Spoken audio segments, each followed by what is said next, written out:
வேணும்னே இந்த ரம்யா முதலிரவு நடக்காம இருக்கிறதுக்காக அவ காயினை வச்சு அந்த பழிய அன்னத்து மேலையும் கார்த்திக் மேலையும் போட்டா. ஆனா கடைசியில அவ தான் பண்ணா அப்படின்னு சொல்லிட்டு எல்லாருக்குமே உண்மை தெரிய வந்துடுது. முக்கியமா செண்பகத்துக்கு உண்மை தெரிய வரவுமே இந்த ரம்யாவோட முகத்தரையெல்லாம் கிழிஞ்சி வீட்டை விட்டு அடிச்சு துரத்துறாங்க. அப்படி என்னதான் நடந்துச்சு, எப்படி கண்டுபிடிச்சாங்க அப்படின்னு சொல்லிட்டு தாங்க இந்த வீடியோல நம்ம இப்ப பார்க்க போறோம். இப்போ ரம்யா நைட்டாக வந்துட்டு காசு கொடுக்கல இல்லையா அந்த ஈபிகாரன் பண்ண காரியத்துக்காக. அவன் வந்துட்டு அவன் வீட்டோட போயிடுறான். அப்போ தான் அந்த பொண்டாட்டி எங்கேயா போயிட்டு வந்தேன் அப்படின்னு கேட்குமே, இந்த மாதிரி கமிஷனர் மேடம் ஒரு ஃப்ராட் வேலை பண்ண சொன்னாங்க, அதை பண்ணிட்டு வந்தேன், காசு வாங்கினியா அப்படின்ற மாதிரி கேட்க, இல்லை காசு வாங்கலை, நாளைக்கு போய் அவங்கக்கிட்ட நிறையா காசு வாங்குற, அதுவும் பிளாக்மெயில் பண்ணி காசு வாங்க, நம்ம ரொம்ப ஏழையாக இருக்கோம் ஐயா, நம்ம நல்லா கொஞ்சமாச்சும் நல்ல சோறு நல்ல ட்ரெஸ்ஸு போடுறதுக்கு எங்கே இருந்தாச்சும் காசு வாங்கி அப்படின்ற மாதிரி அவன் பொண்டாட்டி சொல்லி விடுது. இந்த மாதிரி கொடுக்க முடியாது அப்படின்னா மிரட்டுவேன்னு சொல்லு, நீங்கள் தான் வந்து என்னை இந்த மாதிரிலாம் பண்ண சொன்னீங்கன்னு மிரட்டுவேன்னு சொல்லு, லட்சமாக பணத்தள்ளி தூக்கி போட்டுருவாங்க அப்படின்ற மாதிரி சொல்லுவோமே.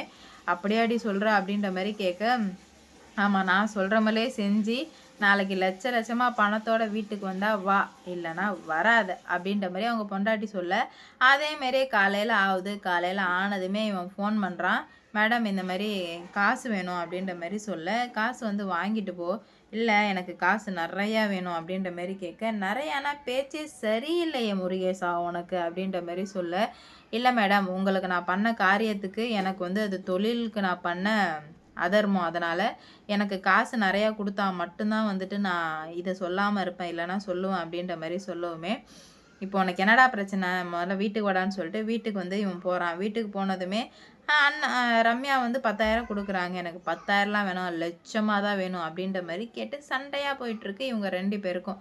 கொடுக்க முடியாது, நீ பண்ண சின்னோண்டு வேலைக்கு உனக்கு எவ்வளோ பணம் கேட்குதாடா அப்படின்ற மாதிரி கேட்க, மேடம் எனக்கு பணம் வேணும்னா வேணும், இல்லைனா உங்கள் வீட்டில் உள்ள எல்லாருக்கிட்டையுமே சொல்லிவிடுவோம் அப்படின்ற மாதிரி பிளாக்மெயில் பண்ணதை செண்பகம் வந்து யதார்த்தமாக என்னடா சத்தம் கேட்குதுன்னு பார்த்தா ரம்யா கையில் பணத்தோட இவங்கிட்ட வாக்குவாதம் பண்ணிட்டு இருக்கிறத செண்பகம் பார்த்துடுறாங்க.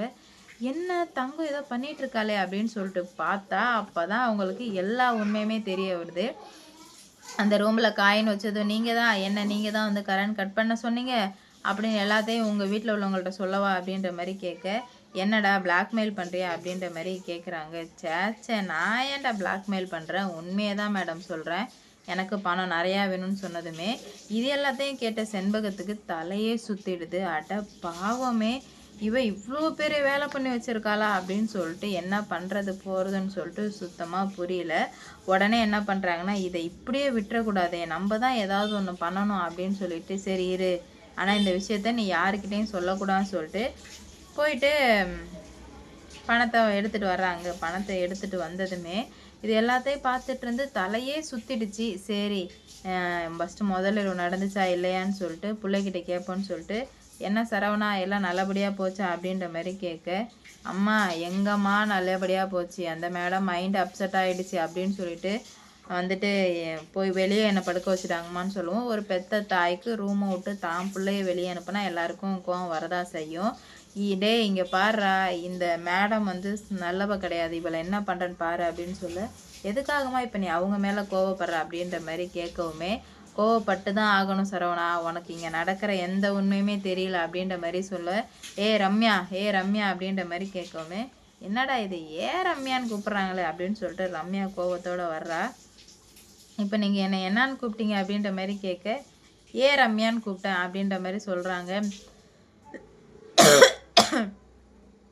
எவ்வளோ திமிரு இருந்தால் என்ன அந்த மாதிரி கூப்பிட்ருப்பீங்க அப்படின்ற மாதிரி கேட்க, நீ பண்ணுற காரியத்துக்கெலாம் அப்படி தாண்டி கூப்பிடணும், வேறு எப்படி கூப்பிடணும் அப்படின்ற மாதிரி சொல்ல, எவ்வளோ மரியாதை இல்லாமல் என்னை பேசிகிட்டு இருக்கீங்க, கொஞ்சம் பார்த்து பேசுங்க, அப்படி இல்லைன்னா நடக்கிறதே வேறையாக இருக்கும் அப்படின்ற மாரி பேச, இதுக்கு மேலே உனக்கு என்னடி மரியாதை, நீயே கரண்டை கட் பண்ணிவிட்டு என் பிள்ளை கூட வாழ விருப்பம் இல்லாமல் இவ்வளோ கேவலமாக பண்ணி வச்சுருக்க அப்படின்ற மாதிரி சொல்லவுமே உடனே தூக்கி வாரி போட்டுறது ரம்யாவுக்கு. உங்களுக்கு எப்படி இந்த உண்மையெல்லாம் தெரியும், நீங்கள் பார்த்தீங்களா அப்படின்ற மாதிரி கேட்க, அடைச்சி வாயமுடு, என் கண்ணு முன்னாடி தானே அவன்கிட்ட பேரம் பேசி காசு கொடுத்த,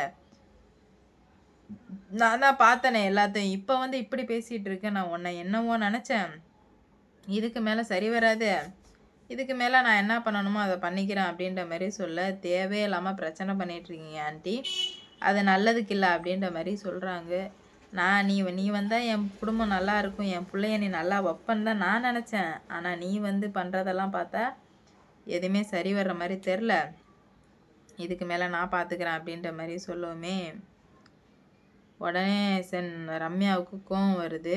என் பிள்ளை கூட வாழ முடியுமா முடியாதா அப்படின்ற மாதிரி கேட்க, நான் கண்டிஷன் போட்டுட்டு தானே வந்தேன், அப்புறம் எப்படி நீங்கள் வந்து வாழ முடியுமா முடியாதான்னு கேட்குறீங்க அப்படின்ற மாதிரி ரம்யா வந்து கேட்க, நீ கண்டிஷன் போட்டதான், ஆனால் தாலி கட்டிட்டா என்ன பண்ணணும், வாழ்ந்து தானே ஆகணும் அப்படின்ற மாதிரி சொல்ல, இவ்வளோ கேவலமாக நடந்துப்பீங்கன்னு எதிர்பார்க்கவே இல்லை, இவ்வளோ மோசமாக நடந்துக்கிறீங்க அப்படின்ற மாதிரி சொல்ல, யார் நானா நீனா, எல்லா வேலையும் பண்ணிட்டு ஆனால் பழிய தூக்கி ஏன் சின்ன பிள்ளை மேலே நீ போடுற அப்படின்ற மாதிரி சொல்லவுமே, என்னடா இது இந்த கிளவி இப்படி வந்து ஒன்று சேர்ந்துருச்சு, இப்போ நம்ம என்ன பண்ணுறது ஒன்றும் புரியாமல் தவிச்சு போய் நின்றுட்டுருக்கா இந்த ரம்யா. இன்னும் நான் சும்மாவே விட மாட்டேன், நீ ரொம்ப கஷ்டப்பட போகிற அப்படின்ற மாதிரி அவங்க மாமியார்கிட்ட சொல்லவுமே, என்கிட்ட வந்து நான் கஷ்டப்பட போகிறேன்னு என்கிட்ட சொல்லிகிட்டு இருக்க, நீ எல்லாம் ஒரு நல்ல மருமக அப்படி தானே அப்படின்ற மாதிரி கேட்கவுமே, இங்கே பாருங்கள், நீங்கள் என்னை புரிஞ்சிக்கலன்னா அதுக்கு நான் ஒன்றும் பண்ண முடியாது, அது உங்களோட தப்பு அப்படின்ற மாதிரி சொல்ல,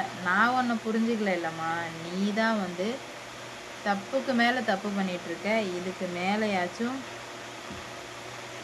திருந்துற வழியை பாரு, இல்லை திருந்த மாட்டேன் நான் இப்படி தான் இருப்பேன்னா கண்டிப்பாக அதுக்கான பிரச்சனையை நீ அனுபவிப்ப அப்படின்ற மாதிரி சொல்லவுமே, பார்த்துடலாம் அப்படி என்ன தான் நான் அனுபவிக்க போகிறேன், அப்படி என்ன தான் நடக்க போகுதுன்னு நான் பார்த்துட்றேன் அப்படின்ற மாதிரி ரம்யா சொல்லவுமே, அப்போ தான் எல்லாருமே வர்றாங்க. சண்முகம் சொல்கிறாரு, அப்போவே படித்து சொன்னேன் இவளை நம்பாதன்னு, இப்போ பாரு ஓம் பெரிய பிள்ளையோட வாழ்க்கையே போயிடுச்சு, இவ எப்படியும் வந்து வாழ போகிறது கிடையாது, நம்ம புள்ள கூட என்ன பண்ண போகிற அப்படின்ற மாதிரி கேட்க, என்னை மன்னிச்சிடுங்க, இப்போ தான் இவளை பற்றி புரிஞ்சுக்கிட்டேன், ஆனால் இப்போ எனக்கு என்ன பண்ணுறதுனே தெரிலையே அப்படின்ற மாதிரி சொல்லி ரொம்ப வருத்தப்பட்டுக்கிறாங்க.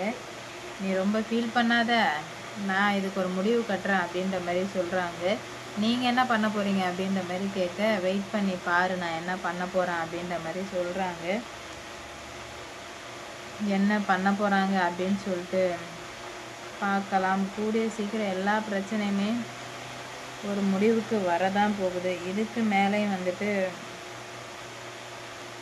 விட்டு வச்சுட்டே இருந்தால் சரிவரான்னு சொல்லிட்டு எல்லாருக்குமே வந்து தெரிய வந்துடுச்சு. பார்ப்போம் என்னதான் நடக்க போகுது அப்படின்னு சொல்லிட்டு.